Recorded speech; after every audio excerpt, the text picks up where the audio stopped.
accidente, etcétera. Thrill me. Be afraid. Be very afraid.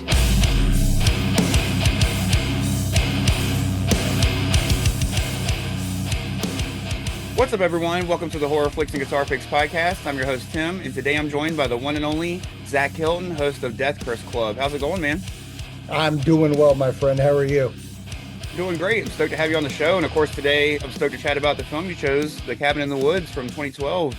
Before we dive into that, though, I know this isn't your first time on the show, but do you want to remind people about Death Curse Club, where they can find it, and what kind of stuff you've been covering? Absolutely. Yeah, we're the Death Curse Club. We're on YouTube, Facebook, Instagram. You can follow us everywhere. We do shorts and shows. We do horror fights, which Tim is a part of. By the time this comes out, he'll have 2 episodes back to back these following Mondays, and they're good times. We also do reviews and such, but we're pretty loose here on the Death Curse Club.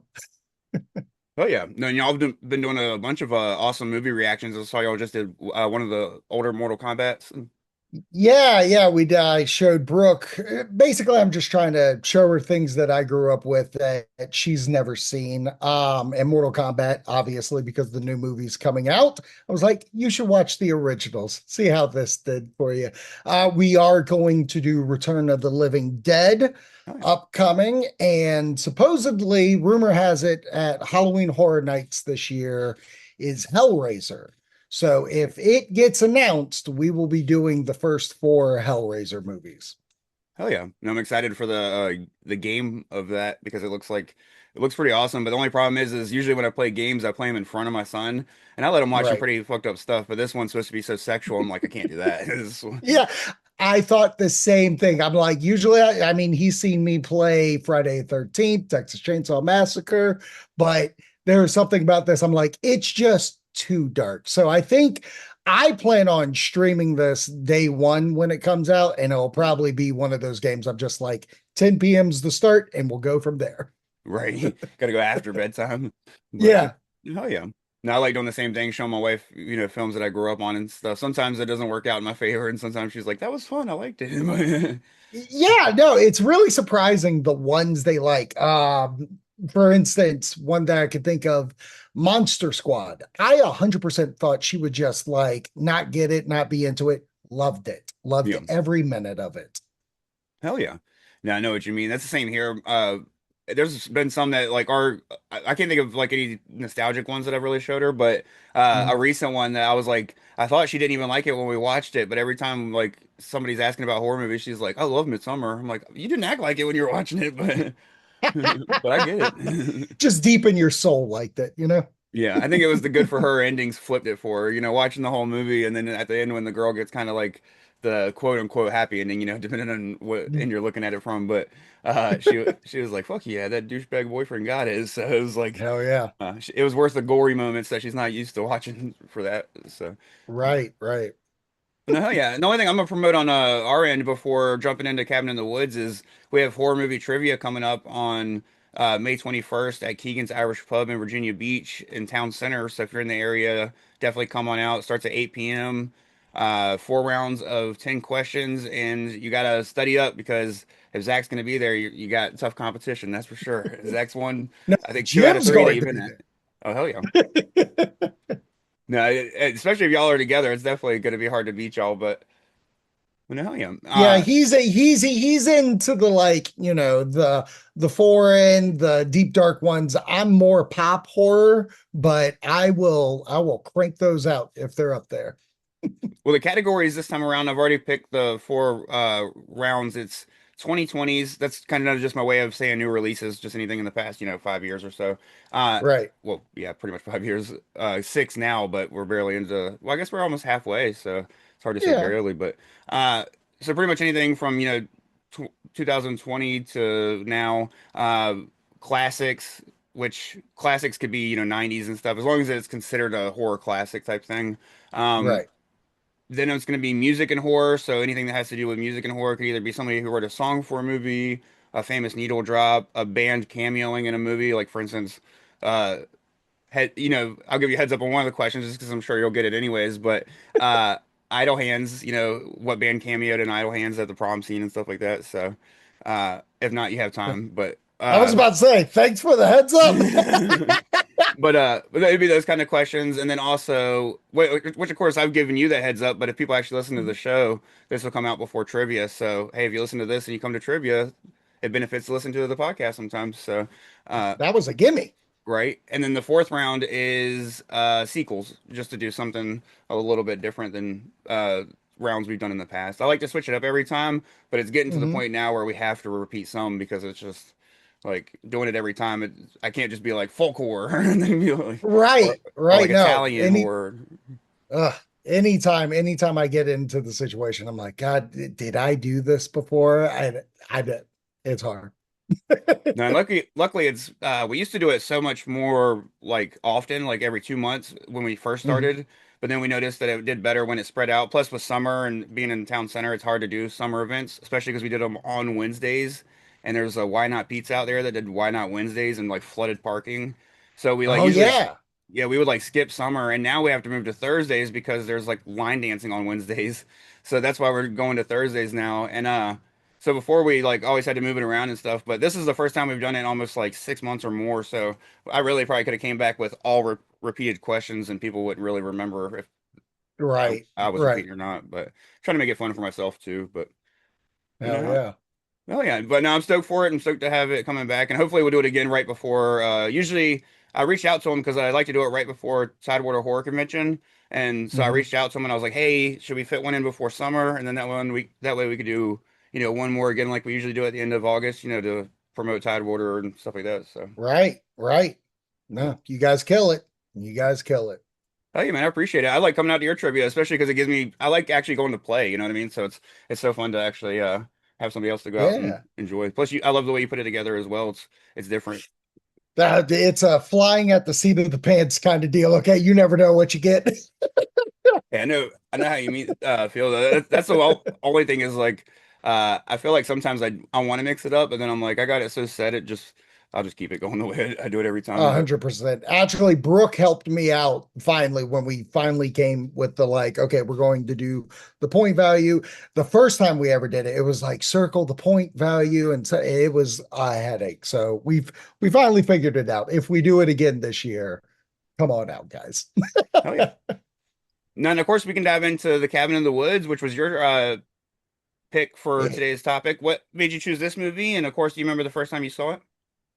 Funny enough, recently on an unaired episode of Horror Fights, which will never come out because I accidentally deleted the file. Damn. Yeah, that was fun. But one of the fights was what was your favorite horror comedy?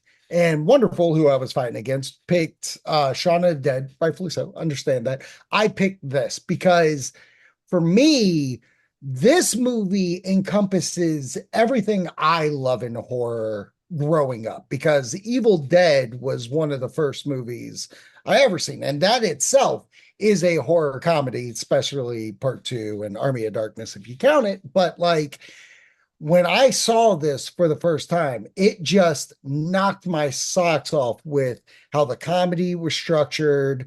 And that's got a lot to do with Joss Whedon's writing. As much whatever you say about the guy and how you feel about him, I completely understand. But like between his writing and Drew Goddard, who is also from Lost fame, Angel fame, I was so sunk into the styles that these guys create their horror, their science fiction, that when this movie was getting made, I was amped to the gills. So they nailed the comedy. The horror was fantastic. And it even plays in one of my favorite things, Halloween Horror Nights, a couple of years after, well, a year after this movie came out. So for me, this just rocked my world. And I do remember the first time I saw it. It was a midnight movie, even though they don't do midnight movies anymore. But it was, the first showing was 10 p.m.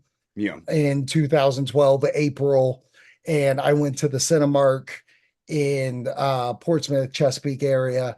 And I was really hopeful that it was good. And it wowed me. And again, it's from Joss Whedon at that time.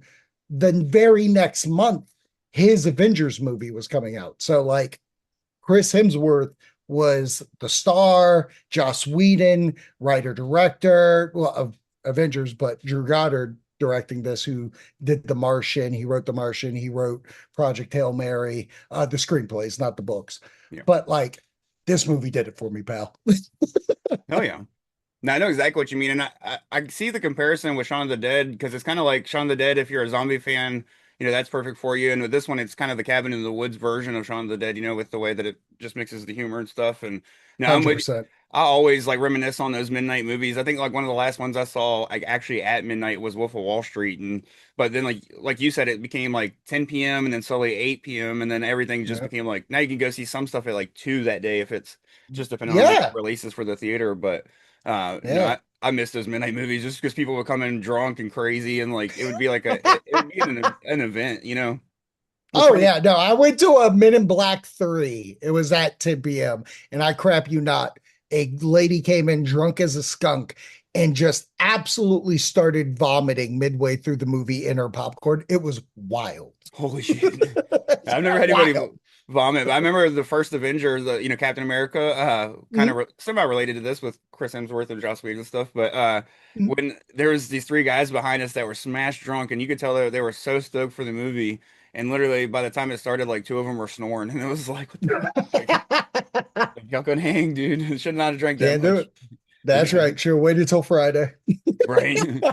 But no, I was but no, the first time I saw this, I won't lie, I went into it after like it had gotten a DVD release and stuff like that. I think I either rented Mhm. it from Blockbuster at the time, because that Mhm. was we still had one hanging on here and it was well in North Carolina for quite a while. And I will say I was underwhelmed only because of the hype at the time, but I was like, that was Mhm. solid. But as I've watched that more over time, in the last decade, as well as watch other films that it's referencing and calling back to and stuff more. Uh, Right. it's made me not only appreciate this film more, but actually just enjoy and love it more. Like I gotta say, when I was younger and I watched this film, like one of the first things I was like, oh, I didn't like that was the stoner guy. I was like, Mhm. I felt like they were poking fun at stoners the first time I saw it and did like a bad job at it. But then after Mhm. watching it over again, and this is coming from somebody with self experiences, I'm not like talking from outside looking in type thing, uh Mhm. but like watching it today, I was like, actually, he's the smartest fucking person there, and like I love the way that they, utilize the pot as like like it's like what's keeping his head away from all the other stuff that's supposed to be affecting him and this and that. So now there was like little things that like bothered me, but I think it was only because I was going into a film that felt like overhyped in my opinion at the time. I was just going in with so much hype behind it. I Right. wish I would have saw this in theaters. I feel like I would have attached to it so much quicker. But no, over the years I've really grown to love this film, and I gotta say, like, I'm glad that we rewatched it and decided to talk about it for this Mhm. because if I would have done this 5 years ago, my rating probably would have been way different than what it's going to be at the end of today. So Right. No, like this movie was on the shelf for 3 years. Like it was done by MGM originally, and then MGM was going through bankruptcy, so they weren't going to put it out. And even before that, it didn't make the original date because during the time 3D was huge. yeah, So they wanted to reconvert it. So it had a date. They stopped that date to convert it to 3D. Then they lost their money. So it's been on the shelf until Lionsgate bought it and actually put it out and used the Avengers hype to kind of give this movie its blessing there. But I completely understand that from the hype level because you're talking about a movie that's done by all these big time TV director writers. Chris Hemsworth's becoming big. Why is it being put on the shelf? A normal moviegoer wouldn't know this, but internet folk would definitely be all over this movie. Like, why isn't it coming out? Why isn't this a thing? And I think in an opposite reaction, kind of like, do you remember that New Mutants movie? yeah, I was excited for that until it kept just getting pushed back and kept getting And pushed I back. was excited and it kept getting pushed and then I finally saw it. And especially during the time because it got released during like premium COVID time. And when I saw it, I was like, well, that was bad. Yeah, And it would be different if it would have just came out when it did and it's surrounded by movies. But like just like Cabin in the Woods, it's kind of put on a mantle before it comes out. And with this one, I think for me, yes, all the behind the scenes people I'm into, but when you watch the movie and you find out, yeah, they're nods to Evil Dead, nods to Hellraiser, zombie flicks, and the way that they're just kind of poking fun at the genre while also loving it, not in a spoof way, but actually putting it in its own lore and world. I just absolutely loved. Yeah. And I will say, like, some of it also came from friends of mine that weren't like diehard horror fans that were like kind of piling on like with critics saying like this movie's awesome, you got to watch it. So when it's people that it's like not even horror fans, I'm like, oh man, this one's really breaking through. So at that time it was like there was just so much behind it. But uh I will say I am fans of like Joss Whedon. Of course, not like the personal stuff that's come out, but like I'm a Right, huge right. Buffy fan and Angel. I watched So, both of those shows, and then of course, all the Avengers stuff. But mhm. no, but no, I do. I'm glad you brought that up though, because I do remember this getting pretty much like shelved for a little bit, and then uh, because he became Thor, and you can kind of see that. Mhm. He's a bigger statue guy in this, but he's definitely not as like actually built as he was for Thor. You could tell this was a little bit beforehand, while he was probably in the middle of bulking up for it and stuff. But Well, uh this is they were filming this before he even got Thor. Like yeah, this was supposed to come out, I would say 2 years before he got that role because you could tell he's trying to hide that Aussie accent like no one's business. And he is, like you said, he is tall and he looks a little bigger because of the clothing, but he is not Thor big in this at all. yeah. Now, what's funny is, mentioning that it was supposed to come out like 2 years ago, which, with it Mhm. getting the like festival release in 2011, that puts it closer to like 2009. And what film this really reminds me of, and not really reminds me of, but like I can easily compare it to, and why this film works so well is the remake of Friday the 13th. I love that film. It's super fun and everything. But one of the things about it is it almost feels like a parody of itself with the way that teenagers act. And like the way that Right. the main guy is such a bully to his friends, it's like, why would you even fucking hang out with this guy just for a lake house? Like, but like, it's like, why would you even hang out with that guy? And in this one, like, you immediately get introduced to these people, and they all seem so likable, at least to an extent.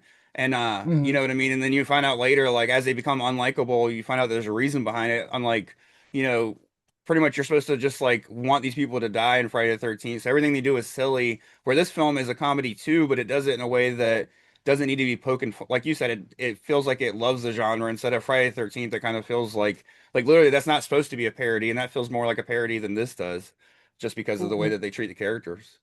Right, because like in Friday the 13th, I agree. I like that movie too, but it's almost like they were on the nose, the tropes, where this movie, they actually wanted to give them depth and character before they get put in the situation. Because as you said, the stoner who's getting high, he's not getting hit with the waves that the other ones do because like he's not supposed to be this like dumb jock. He's actually smart. He's good at books and stuff like that. But when they're there, he just wants to drink and watch his girl dance and go get banged. Like it's funny how it's like it's not the movie until you are in the movie. And I love that idea.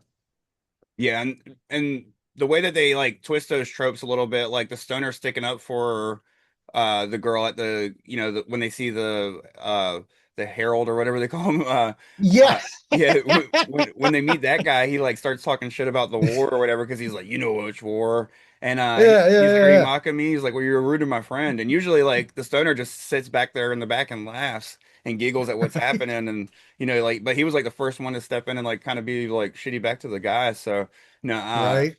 but I do think one thing that also like deterred me the first time I saw this film, and it's definitely a total personal just opinion. And Mhm. the first time I saw this film, I felt like they were giving away a twist by showing you all this stuff like so early. 100. Hmm. However, now that I like know that and rewatch it, I kind of like that you get all that because it's still like I watched it when I rewatched it today, before we hopped on to chat about it, I was like trying to put myself in that mindset of like never seeing it. And I was like, well, this is Hmm. still very much like it puts you in that mindset of like, well, what's going on? You know what I mean? Like, so it does, while it's showing you what's happening, it doesn't necessarily tell you right away.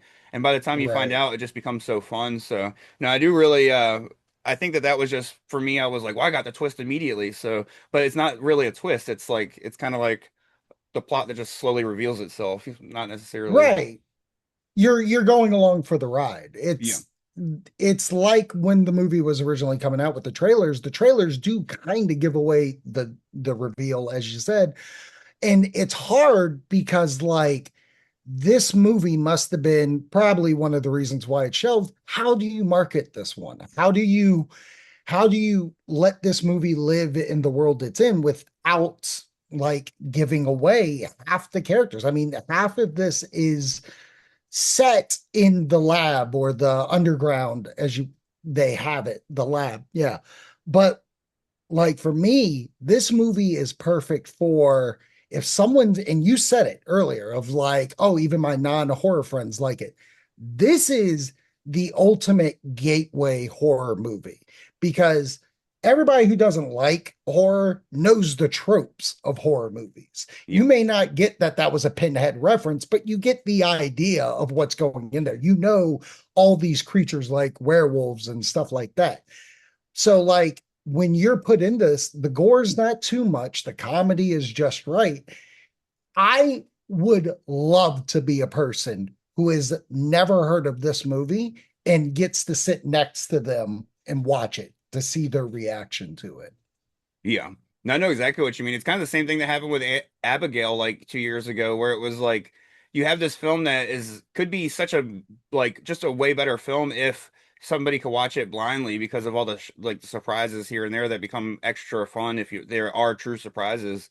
But it's Right. like you said, how do you market a film and get people out just about a ballerina being kidnapped and let them know it's a horror film without literally giving away what it is? And it's the same thing here. It's like you could show that it's a cabin in the woods film with Chris Hemsworth, but unless you show like the zombies, then you give away the fact that that's what they pick. So then you give away something that's extra cool in the movie. You know what I mean? So Right. where you might not want to give away that thing, you have to give away something else. So no, I agree. It's very hard to market this film. It's one of those things where whoever marketed Hereditary needs to market every single film because they did Yeah. a great job of bringing a lot of people to that film without giving away anything about what it was. Nowadays, I feel like every film is giving away just way too much. I think the only trailers that really work for me are the ones that are like a scene from the film and then like that's it. Hmm. Like we Right. like a movie sucked, but I remember loving the trailer for Curse of La Llorona because it literally just showed the kids like getting put in the back of a car after dealing with Llorona, and then it showed her like scare them in the car, like in the middle of like a police thing. And so I was like, oh, they're gonna get scared in something that's not, in a bedroom in a house. You know what I mean? So Right. like pulled you in, and I guess they could have done stuff like that with Cabin in the Woods, but I think it would have taken like old school teaser trailers where it's like somebody talking over voiceover and just like somebody panning over all the shit and maybe in the basement. But then you lose the like, being like uh just talking about like, going past the Hellraiser ball or, the going Yeah. past like all the stuff hanging up from the redneck zombie family Right. and somebody just talking about it. But then you lose, putting Chris Hemsworth's face on everything. And for older people, Bradley Whitford and Ah, what's the other guy's name? Richard Lanier, Yeah. maybe. Yeah. It's Richard something. Oh, Richard Jenkins. Richard Jenkins, yeah. And Richard Jenkins. which those two I love those two in this film. And a lot of people like a lot of older people that are watching a trailer, if they see Chris Hemsworth might not care, but if they see these two, they might be like, "Oh shit, I love them." And Step Brothers or her Happy Gilmore, or and they Right. also see that it's that kind of also lends into it being a comedy a little bit, seeing those two people, certain actors and stuff also immediately make you think comedy. So, no, I agree. Marketing for this had to be hard, and I think that it's definitely gotten the love it's deserved over the years, but had it dropped correctly with the correct marketing, this movie could have exploded like immediately, which it kind of A did, but hundred percent. uh, Yeah, I mean, it didn't do bad at the box office. I 100% like blockbuster wise. I bet you it was rented, owned on physical media, and probably made its money. I think it made about 70 worldwide, which I'm imagining the budget to this thing ain't more than 30. you know, Yeah. but no, yeah, we've kind of talked about a few of the aspects of the film, from the way the characters are introduced to like some of the stuff, that they use to like alter their mindset and stuff. Do you want to dive into some of your favorite moments of the film and what really draws you to it? Yeah, I think you hit it on the head because I love Bradley Whitford and I love Richard Jenkins, and I think they're dynamic together because marketing, if you would have just sold it as Chris Hemsworth in a cabin horror movie, that's all good and well, and maybe you could have done that, but it really comes down to the almost whatever this secret society trying to protect the world through all this. I think it's so interesting being in the lab and how the US bets against other nations in the world when like they show, oh, Japan's got, a little Asian girl who's taken over all these students. Like it's just so well and neat. And I think the comedy is what really shows between our two followings of Bradley and Richard, where, you know, Bradley just wants a merman. And the whole time he just talks about making bets and it's good. They're going to pick up the merman. And finally he's going to be seen. And you can see them pick up in the scene, the fucking orca Yeah. to call for him. And then by the end, he gets his upcomings by the merman. It's poetic and it's perfect. And I love it. And Amy Acker from Angel being the little sidekick in this is great. And then a cameo from the controller of all, the one upstairs, Sigourney Weaver. Sigourney Weaver being in this, I didn't even know going into it. That was the one thing that caught me by surprise, and I gasped in theater. And I literally, there's too many funny parts. As you said, the stoner kid is just great. And when he talks to the herald at the beginning, where he's like, well, there are pavements coming soon, the railroad's coming through town, so you should see something pretty soon. He just delivers this dialogue like no one's business. He was perfect. I think his name's Fran Kranz, his real name. He's terrific in this. If I have any complaints about the movie, I do think once everything's scary at the cabin, it's a little too dark. Yeah. Like you might want to turn up the brightness on your TV to catch some of the stuff. Because I know in theater I didn't see it, but at the same point, I think at this time, this would be the end of film into digital as well. So I don't know if that played a part in it. But yeah, no, I could literally go step through step with this movie. Yeah. No, I agree. This has got so many good things with it. Like you mentioned with the stoner, my favorite thing is when he's like, I draw a line in the sand, do not read the fucking Latin or whatever he Draw a says. line in the fucking sand on the Sanskrit. Yeah, and then Bradley Whitford is like after watching it today, he locked in as my favorite character from the merman stuff to there was two lines that really had me dying. When the intern, which shout out to him, he's also in Buffy. He's one of the nerds at her school for like the first Yes. couple seasons. And Yeah. he when he's asking him, he's like, what do I pick? He's like, I don't care. He's like, all I know is I would give anything for this moment to end right now, or whatever he says. But whatever he says is just hilarious, especially because I was like, I feel that this kid's just like he's like getting all these papers together. But and then of course Right. the moment where he's giving like this monologue and he's like, tequila is my lady. Tequila is my lady. I quote that all the time, dude. Like for the longest time, that's what I would say. And I love when the herald calls and he puts him on fucking speaker, and he's just going through the entire spiel. He's like, "Come on, speaker. Oh, come on, baby. I didn't do that to you. My finger slipped. Keep on going." And he's like, "I'm still on it. Are you? Tell me, Mordecai. Tell me." I love it. And yeah, and I think the kids do a good job. I like the idea of they're figuring or not figuring out, but they're just falling into like, the one room has the painting that shows this gory event that happened. And when they take it off, there's this like mirror or the one-way mirror. Like that wouldn't happen in the movie. Like, why is this existing? And it feels very much like, oh, this is the underground people doing that. Yeah. So it really does give its own lore while acknowledging, the history of horror movies that we've grown up with. Yeah. No, I agree. And that's the only parts that kind of open up a little bit of complaints for me is Mhm. like for instance the fact that like if they're trying to cover up that for real and not have them see it, like why would you put the most scary looking fucking painting ever up there? Like something that they might Right, possibly remove. And then right. but that's just like very nitpicky, you know what I mean? Like Mhm. that was another thing I found watching this today is like any complaints I had to find, I had to like nitpick for and uh Mhm. but one detail that I really loved that I'd never noticed until this watch, and like I said, I've watched it probably, at least close to 6 or 7 times over the past decade, and that was that when, they pulled the lever down for the stoner, there's like an earthquake, and when I watched it, the first time, Bradley Whitford's character just says, "Oh, they're getting excited downstairs," so you just immediately think that they're literally getting excited, but then you find out later it's because they pulled that lever when he's not dead, so.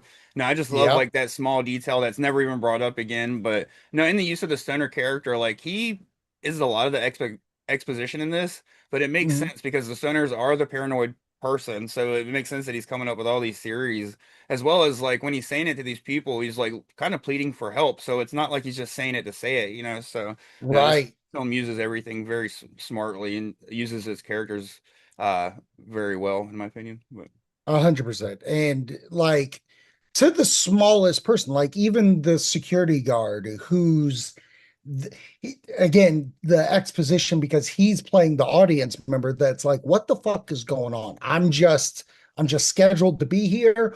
Why do you guys why do you bet on these things? It's because like we have to deal with this. We have to watch these people die. And if we can't like dehumanize it, then we're aspects, which they are aspects. That's yeah, the funny bit about it. Um, Another thing, again, jumping around because we're the friends are dying. Oh, before I do this, this part I do like because again, this is the moment where I wish I could see it with someone who's never heard of this movie. The moment they drive through, and this was given away in the trailer. That's why I'm like, that's too much. yeah, But when they're driving the RV into the like little cave area and you see the bird and the bird hits the force field, yeah, I would love to see someone's reaction who has no idea what's going on because the moment you see that, this is a different movie. This entire thing's different now. yeah. I Um, agree.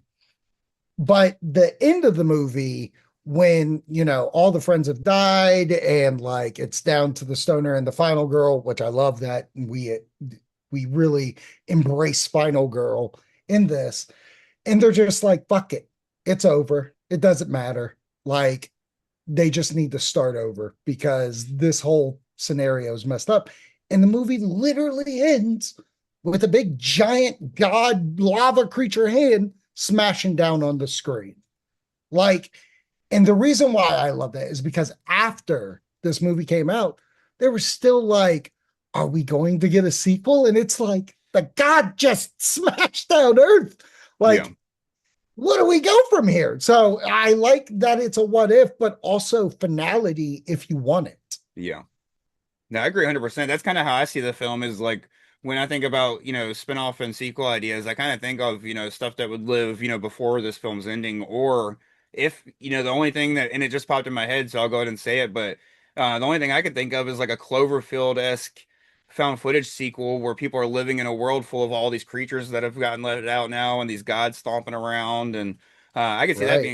being kind of cool, like somebody just living and then all of a sudden all the shit just gets released, like somebody Right. during release moment filming it would be kind of cool, but that's only if Right. but the only problem is then you cut out all your people that don't like found footage films when you attach a found footage sequel to a non-found footage film. But it's been so long at this Mm-hmm. point, I think people would just want to see a cabin in the woods anything. But uh Not two wrong. two other things that I really want to point out about the film is I love the fact that when it comes down to the finale, well, first before I get to the finale, I love that when all these people either get attacked or killed, like those are the jump scares and they fit and work perfectly because they're not like forced, like Hmm. homie's driving and all of a sudden something comes through his head, and or even when he's just Yeah. walking in the basement and before he dies, but when he gets attacked he's just walking, all of a sudden a bear trap to the back. It's like or the girl when they're they're going all the way, as the kids would say back in the 50s. When she just like reaches her hand out and all of a sudden stab. It's like the score does nothing there to like warn you, but as soon as it happens, the score shifts with it and the tone and everything, which I think that's one thing that makes the score underrated, is because it doesn't warn you about the horror like most scores tend to do, Right.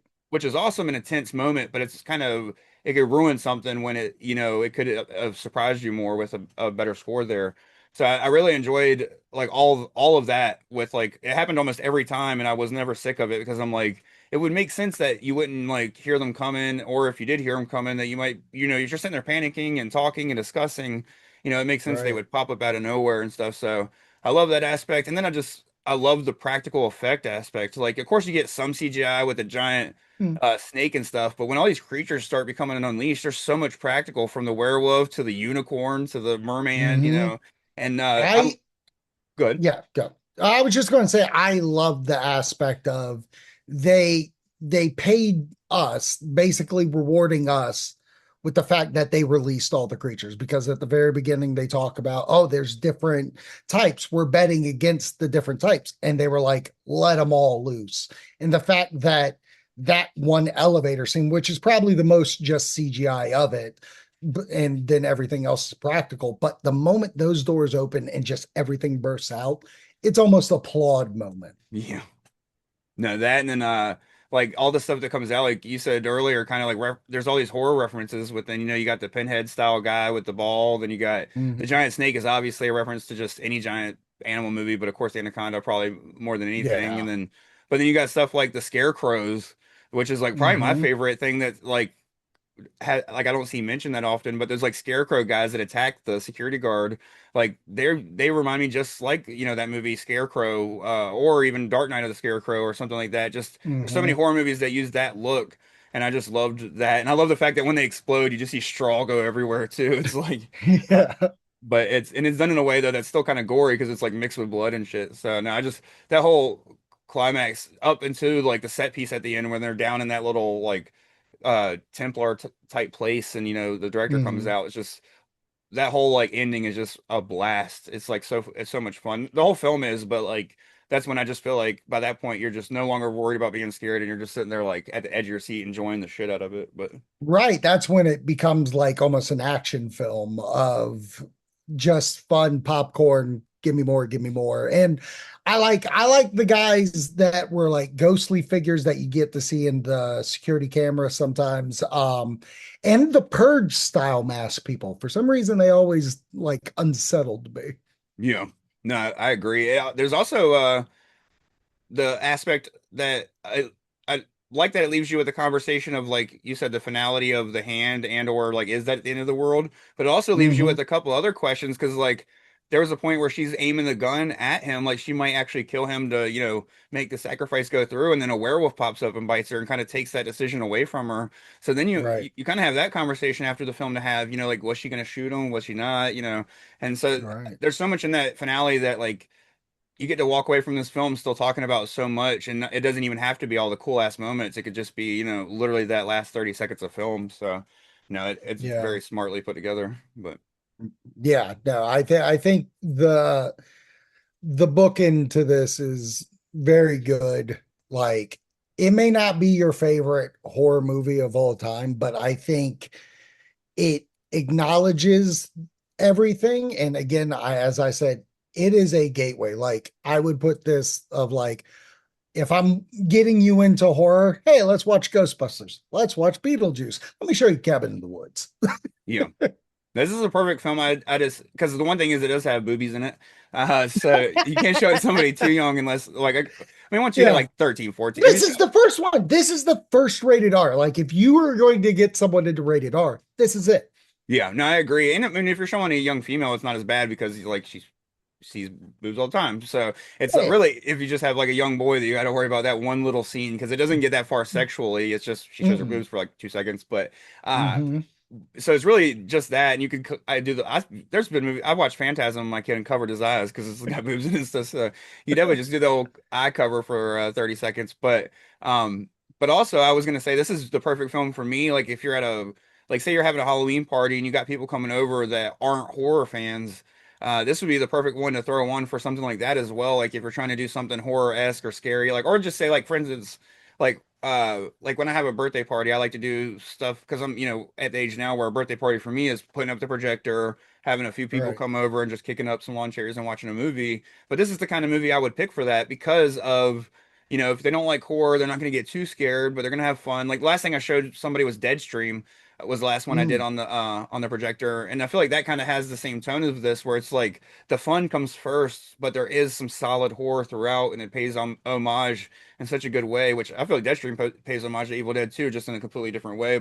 Uh, but no, I love Cabin in the Woods, and I definitely agree with it being a good gateway horror. I feel like this is that one that like right as somebody hits like 13, 14, where they're really actually about to like ready to start watching some real shit, you break out Cabin in the yep. Woods. But 100%. Couldn't agree more. hell yeah. I mean, shit, and the Monster Squad has worse dialogue than this, so it's like you can't really. There's It's nothing really. true. Yeah, there's nothing too bad in this, like other than just like 30 seconds of boobs. You gotta find an edited version for TV. Right. But no, hell yeah. But any other things you want to touch on with the film before we just give our final thoughts and rate it? And I mean, I think we hit all the beats of the comedy to the horror. I think if you watch this, it is one that you can enjoy and talks amongst people, but I think really paying attention to the dialogue is important to this movie. And if you can do that, like you'll figure you'll be able to have like those quotes that I don't feel a lot of movies have anymore. This is a quotable movie. And I think final thought wise, that's something to pay attention to when you watch this for the first time. oh yeah, no, I couldn't agree more. This is definitely one of the last of the quotable films like this, and like there's a few comedies from around that same era, Hmm. and pretty much that's about it for me. Like there's not much, nowadays that I'm quoting as often and stuff. So, and Yeah. and it's such a rewatchable film because of all those like nods and like little details here and there. Like you said, if you pay attention to all the dialogue, you pick so much up of the story and the lore. It's just not told to you directly. It's told in this little aspect here, and then like this thing here, and like one thing I Right. really want to figure out what they were referencing is when they were saying like what happened in '98. I'm like, I know that's got to be a Mm, specific reference, but right. like just what movie? But so now Right. I loved this film, and this was like the most I paid attention to the dialogue this rewatch, and I gotta say I agree 100% that it's so smartly written in all aspects, which makes sense because like you said, no matter what you think about Whedon, he did some of the best television for so long, like and he carried those shows for so long, and then flipped to do literally kicked off the Marvel thing for the first like 10 years pretty much, or first 5 years at least, before the Yeah. Russos took it over and stuff like Yep. that and did a lot of the stuff. But no, so he can definitely write the shit out of some characters, and he did it. Him and Drew Goddard did it with this. But I will say I want to see more directing from Goddard. I think he only did this, some episodes of A Good Place, and then Bad Times at the El Royale or whatever. So Yeah. Bad Times at the El Royale, which was enjoyed that. I agree. I think Goddard should get back behind the camera. I love his writing, but I think it's time to get back there, boy. yeah, it might be one of those things that he just prefers directing, maybe, or prefers writing. Maybe directing's just Right.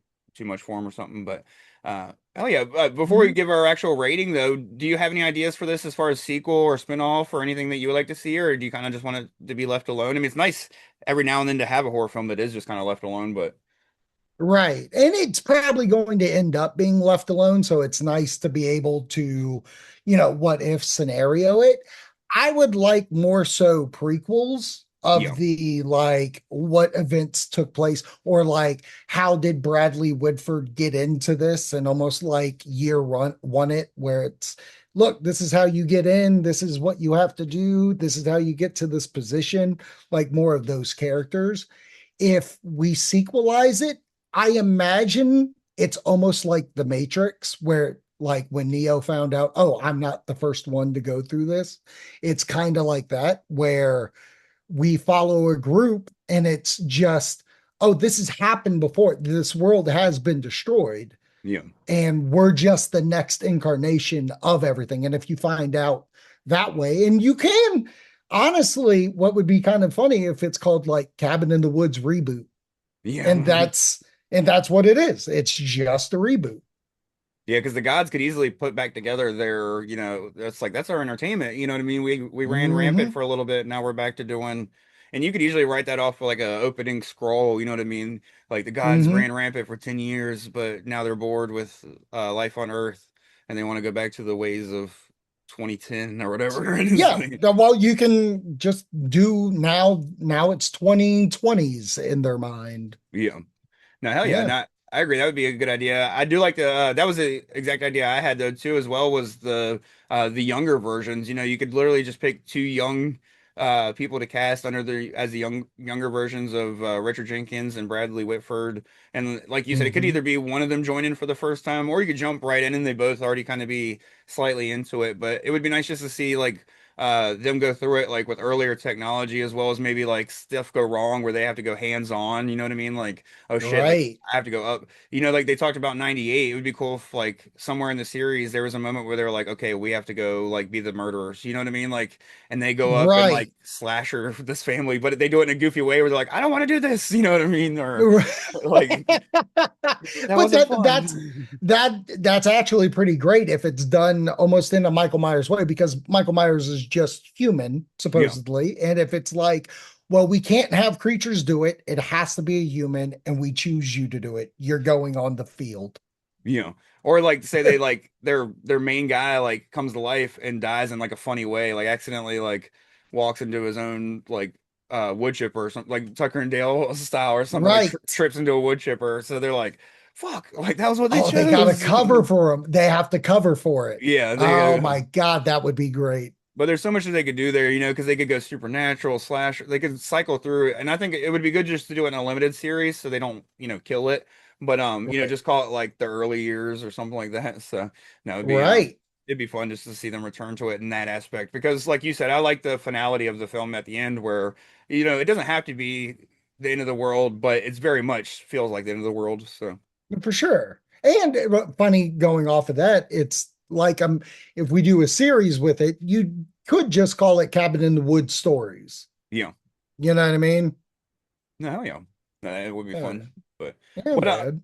and actually, yeah, and that's the thing about it is they could just cast like a few different people and go from decade to decade. It could be like one in the 80s, one in the 90s. Like we could see Yep. all of a sudden we're in the 70s and it's both their first days on the job, or it's like the start of the company. Like do one of those like bubble episodes that literally just shows the start of the company or whatever, and this and that, but or follows the I mean, director randomly. you do the American Horror Story of it, where it's like you place it in different decades, you do different the killers, if you will. Um, I think it's all doable. And, maybe the first season of it is more akin to the original telling, except this time you can kill the person, even if they get close to end it at all, still have them killed so you can move on. But like, just do different decades, do different types of horror, make it like, this season's like Psycho, and then this movie's like Alien. Yeah. No, that would be a good idea. And you could follow even different departments, you know what I mean, for like just to open up the characters a little bit and stuff. So, Oh, uh, yeah. but yeah, and of course it would follow like more so them making these things work because of Mhm. this film, we know that they have a perfect record. So it Yep. would be them keeping that perfect record, but it would just be fun seeing them like what they had to do to keep it type shit. All So, right. but And we need one episode following Mordecai. right. Why he became so jaded. That's right. He stopped coming to my shop. That's right. That's right. I've been through it. He's like, US Foods took me off their route and I got mad as I love it.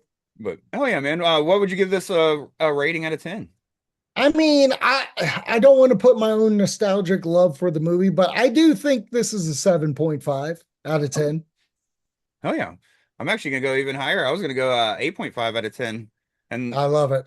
really just because like I said, when I was looking for negatives, there's really not much I could find, and anything that like I would change about it is all like personal opinion stuff. It's not like, you know what I mean? Yep. Like for instance, when they show that when the first girl dies, when Mhm. it's kind of brutal up until she actually gets the saw across and then it cuts scenes.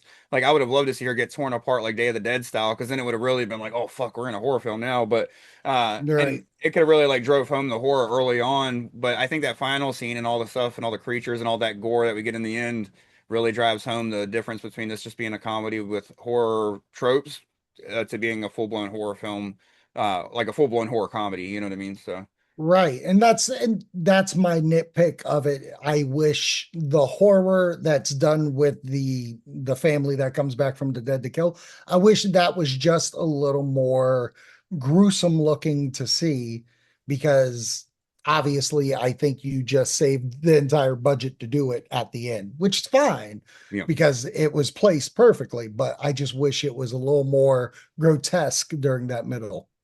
Yeah. No, and it does Mhm. feel, and there's like a slight rush feeling to some of the stuff. Like I love the fact that the stoner like brings up the fact that he never becomes like an alpha male douchebag even when he's drinking, but something's different this Yep. time. And Hmm. she's never, really ditzy or anything. And then of course, they Right. mentioned the chemicals and the blonde dye, and so it's all like being controlled in this and that, but it just happens so quickly that I feel like you don't really get to enjoy them as the good people as much before they turn into those people. And it's only an hour and 30-minute film, which is a positive. However, give me two Right. more minutes of them just being like good people on the road, like, or Right.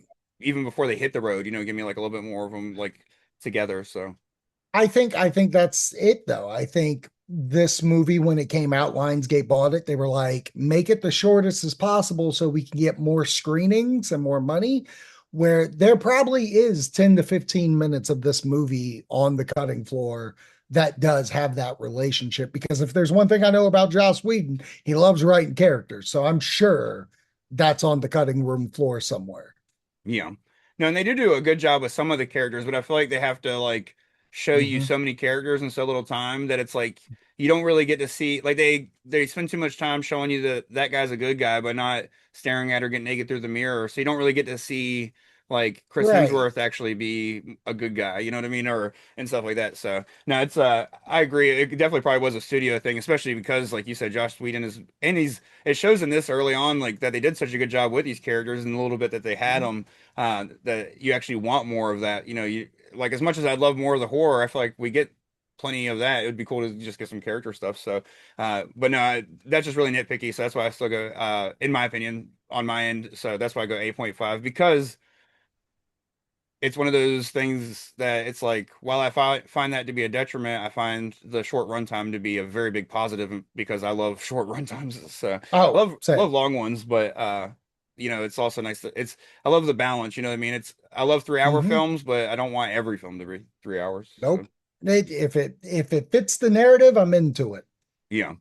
But oh yeah, Hmm. man. It was a blast chatting with you about this. I'm glad you Oh picked this yeah. film. It was fun to return to it. I actually realized that I don't own it on Blu-ray, so I'm gonna have to pick this up now. I thought I had it, and I went like Wow. digging for like 2 hours back there in all these movies and don't have it. And I think what it was is this film and It Follows are two I felt very similar about, like where I didn't enjoy them the first Mm. time I saw them because of the hype behind them, and over the Right. years they've become a favorite, and I've rewatched them a ton.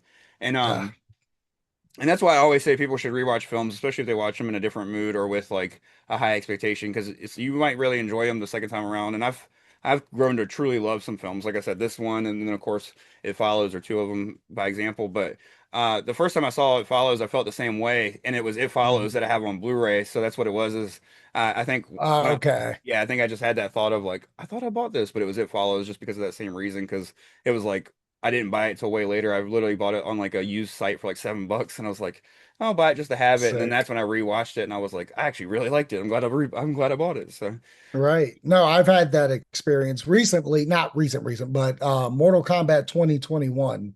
I didn't like it the first time I watched it. I was like, this was not for me. And then rewatched it when the original date was last October.